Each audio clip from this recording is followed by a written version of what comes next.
Eu também queria perguntar, agora, nesses minutos atrás, está aqui uma notícia no jornal Estado de São Paulo, no site, de que o presidente Jair Bolsonaro afirmou que estuda editar um decreto para garantir o que ele chamou de direito de ir e vir, entre outras questões. E depois ele fala, peço a Deus que não tenha que baixar esse decreto, mas se baixar ele será cumprido e não será contestado esse decreto. Não ouse contestar quem quer que seja, sei que o Legislativo não contestará.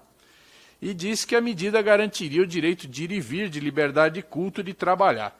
Queria saber, ministro, o senhor tem algum projeto, alguma ideia de utilização das Forças Armadas para garantir esse suposto decreto, que no meu modo de ver é absolutamente ilegal, mas que seria feito? As Forças Armadas, e quando os senhores perguntam da minha fala, ela simplesmente foi para deixar bem claro que as Forças Armadas elas cumprem a Constituição. O artigo 142, garantia dos poderes constitucionais, da lei e da ordem. Na nossa visão, tá? E eu falo aqui pelos comandantes também, na nossa visão, para se ter uma democracia forte, os poderes têm que ser fortes, todos eles, e independentes.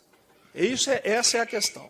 E as Forças Armadas observam todo esse procedimento e prontas, se houver necessidade, atuarem para equilibrar qualquer tipo de diferença ou descompensação que possa haver, desde que sejam acionadas, dentro das 4 linhas da Constituição. Ponto. Tá? Com relação ao ato antidemocrático, aí é uma questão de posição. O que eu vejo é o seguinte, existe uma coisa que nós estudamos que se chama generalizações brilhantes. O socialismo fazia muito isso. Ele pega um dado separado e faz uma generalização brilhante. Então, o senhor pega no meio de uma multidão toda com bandeira, né, pega 1, 2, 2 pessoas que realmente fazem algo que seja antidemocrático, mas isso é uma questão para a justiça, não é uma questão para a Força Armada. Mas o que eu tenho visto, quando as observações, os acompanhamentos que eu tive junto ao presidente, as manifestações, elas eram democráticas. Poderia ter um ponto ou outro isolado, como houve aquele na frente do STF, em que ele foi imediatamente, a própria Justiça tomou as providências necessárias. Com relação ao deputado Camilo Capiberibe, dizer para o senhor o seguinte, que não existe tutela sobre o poder político por parte dos militares. O que existe é um acompanhamento e um cumprimento do previsto no artigo 142 da Constituição. Se está dentro da Constituição, não tem com o que se preocupar. E nós jogamos dentro do campo delimitado pelas 4 linhas da Constituição. Segunda coisa, eu não exaltei o golpe militar de 64. O golpe militar, não disse que era uma exaltação. Aquilo ali é o seguinte, é um acontecimento histórico que tem que ser compreendido no contexto da época da Guerra Fria. O Brasil vivia esse contexto, tá? Não houve um golpe militar, houve um atendimento a um chamamento público, a um chamamento da população. Os senhores têm que estudar um pouco a história também, né?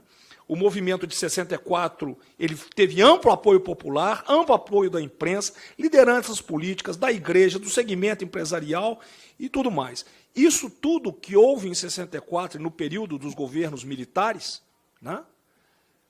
Foi resolvido com a lei da anistia proposta pelos próprios militares. Então, isso já foi resolvido, isso foi pacificado, e não entendo a levantar-se novamente.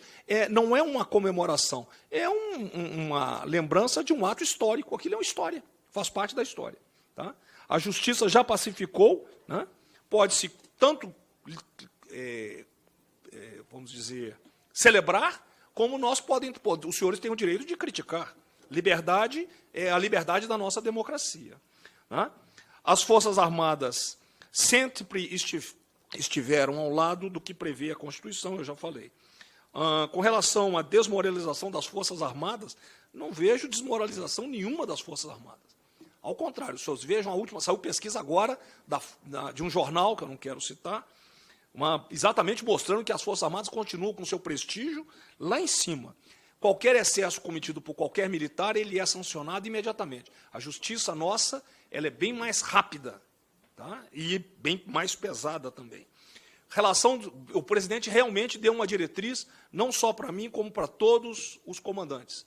É cumprir o que está previsto na Constituição. Ponto. Só isso. Tá? Deixa eu ver.